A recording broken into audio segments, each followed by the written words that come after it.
Hola, bienvenidos otra vez a Dharmatic. Mi nombre es Juan y el día de hoy traemos esta cuestión del misterio de por qué aparece Buda en un mural en el edificio de la CEP en Ciudad de México. Estaba navegando por internet y me topé esto, me parece que se llaman bajorrelieves, que estos se encuentran en el patio de fiestas del edificio de la CEP.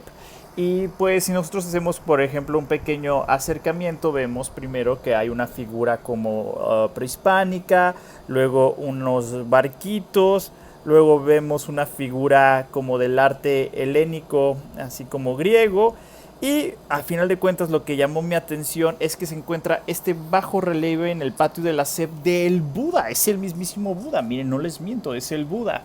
Y esto me hizo investigar un poco más de este edificio y cuál fue mi sorpresa, que no solamente había un bajo relieve, sino también estaba este mural. Saben ustedes que en México es muy famoso los murales en los edificios históricos. Y si nos vamos y hacemos un zoom bastante grande, aparece el Buda sobre un loto y pareciera ser como un elefante ahí como de piedra con un montón de incenciarios ahí. Y esto llamó mucho mi atención porque nosotros pensamos luego que pues el budismo es algo como muy ajeno a la historia de México o que es algo bastante reciente en nuestra cultura. Así que me puse a investigar de quién era el responsable o por qué estaba esto sin desarrollar como una especie de teoría conspirativa o algo así como de Illuminatis mexicanos, ¿no? Algo así. Y me puse a investigar y me topé que el responsable es justamente José Vasconcelos. En el caso de los relieves, no es que José Vasconcelos lo haya hecho, sino que es el que mandó a hacer justamente eso. En el caso de los relieves está hecho por Manuel Centurión, donde representaba a Quetzalcóatl, en el caso de esta figura es Quetzalcóatl, en el caso de los barcos representaba a Ptolomé de las Casas, en el caso de como de esta figura griega representaba a Platón, y en el caso del Buda pues obviamente era el Buda, ¿no? Y en la parte del mural, el mural fue hecho por el jalisciense Roberto Montenegro y tiene un nombre el mural que se llama La Sabiduría, Estudios Indostánicos, Ideologías Religiosas, en la cual estaba directamente lo que era antiguamente la oficina de José Vasconcelos. Y prácticamente lo que José Vasconcelos quiso hacer aquí, y en sus propias palabras, dijo que era una referencia, como una sugestión de que en estas tierras, esta estirpe indobérica, se han juntado el oriente y el occidente, el norte y el sur, y no para chocar y destruirse, sino para combinarse y confundirse en una nueva cultura amorosa y sintética. Pero ¿por qué José Vasconcelos puso esto a final de cuentas, en las oficinas de la SEP?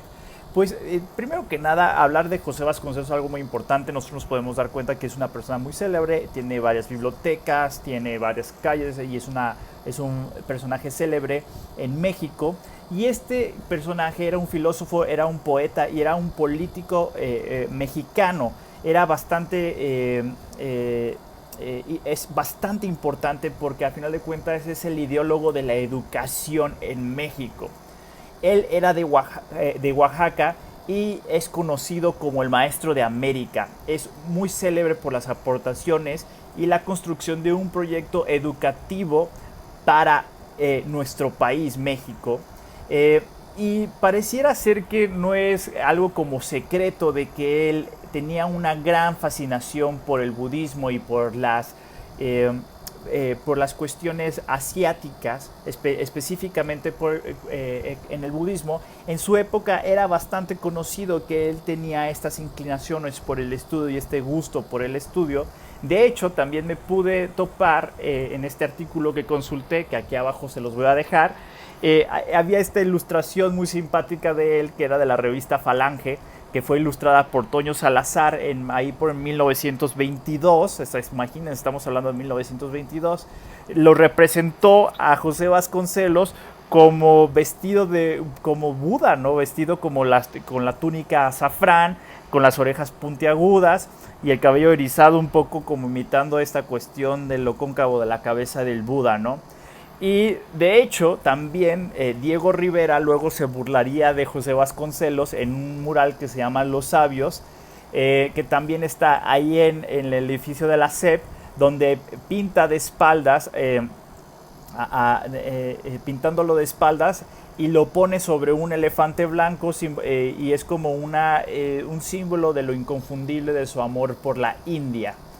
Y obviamente para los budistas en México es muy importante la figura de José Vasconcelos, aunque realmente no sea algo como que en los centros budistas te digan, porque al final de cuentas este personaje, José Vasconcelos, aparte de la importancia que tiene en la cuestión de la educación en México, en la parte importante del budismo, fue de los personajes que vivió esta recepción del budismo temprano hacia México.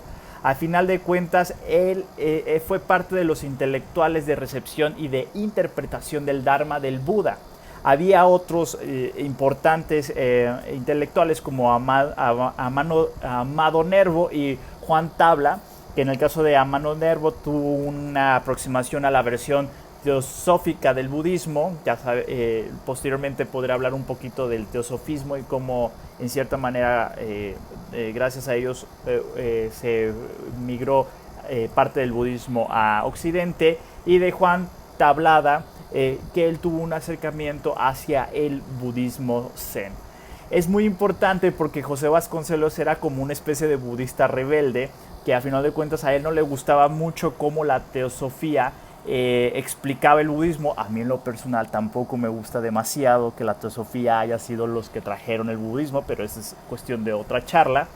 Y realmente él decía que en el caso de la teosofía decía que no conducía a una autenticidad en sus citas y no seguía ningún método, ¿no? En particular las obras de la autoría de Madame Blavatsky, que era muy importante dentro de la teosofía, y decía que era algo de charlatanería e ignorancia. No le gustaba esta explicación teosófica, un poco medio neoeshista, un poco, ¿no? El acercamiento que tuvo José Vasconcelos fue gracias al arte y a los textos. Por ejemplo, en la época en donde él tuvo un exilio, que vivió una parte en Nueva York, por ahí por el 1915-1920, él estuvo muy metido en los museos, teniendo esta experiencia del gran reservorio que tenía estos museos con el arte budista, bueno, el arte asiático en general, pero directamente con el arte budista, donde había cuestiones de Japón, de Indonesia, del Tíbet, de China, todo este gran legado artístico de Asia.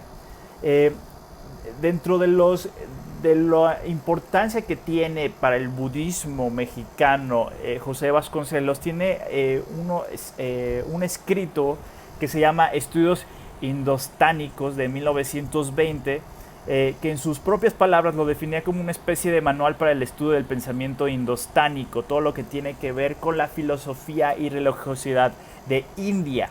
Y a final de cuentas, dentro de este manual, le dedica gran parte a una sección muy importante de su obra al budismo. Y esto es considerado como una de las primeras contribuciones de Latinoamérica y definitivamente la primera contribución mexicana al estudio informado del pensamiento budista. Por eso es tan relevante la figura de José Vasconcelos para el budismo mexicano. José Vasconcelos, ¿cómo construyó toda esta cuestión? Él lo que hacía era consultaba directamente los libros de las obras budistas sánscritas y pali directamente de sus traducciones del inglés y del francés. Y esto es bien importante porque en el entorno de Latinoamérica en ese momento estaba dominado un poco por las versiones teosóficas del budismo, ¿no? Y sabíamos que él no era muy adepto o no le gustaba mucho estas posturas. Entonces él iba directamente con los textos traducidos del inglés y del francés. Aunque realmente muestra un cierto interés, por ejemplo, como el Sutra del Loto, que es muy famoso en el Mahayana, o la Littavistara también, que al final de cuentas son los relatos de la vida del Buda, Vasconcelos centra completamente su atención en las obras no mahayanas. Por ejemplo, como el Buddhacarita de Abhasghosa, Para el estudio de las doctrinas omite por completo las fuentes mahayanas y privilegia exclusivamente varios títulos del canon Pali, por ejemplo el Tera, los Teragatas, los Yatakas, el Vinaya y las conversaciones con el rey Milinda. Al final de cuentas, José Vasconcelos tenía una gran fascinación por el budismo y reconocía en el Buda una figura de un gran maestro que lo inspiraba, porque él era una persona que estaba muy involucrada con la educación. Entonces la figura del Buda lo inspiraba mucho a nivel personal como también a sus proyectos educativos. Y aunque realmente él nunca abandonó su identidad como cristiano, su aportación y su importancia hacia el budismo mexicano es realmente innegable, y realmente es algo que yo creo que como budistas latinoamericanos y budistas mexicanos deberíamos de aplaudir y conocer y reconocer la figura de esta gran persona en la historia de cómo llega el budismo a nuestro país. Me gustaría saber si tú ya has visitado este edificio, y si lo has visitado y no te has dado cuenta, igual tómale una foto y mándamela, o si realmente si sabes o sabes de otras obras mexicanas que tengan intervención donde aparezca el Buda, házmela saber aquí abajo. Y pues nada, yo me voy, pero no me voy sin antes decirte que Buddha bless you, y muchas gracias, José Vasconcelos.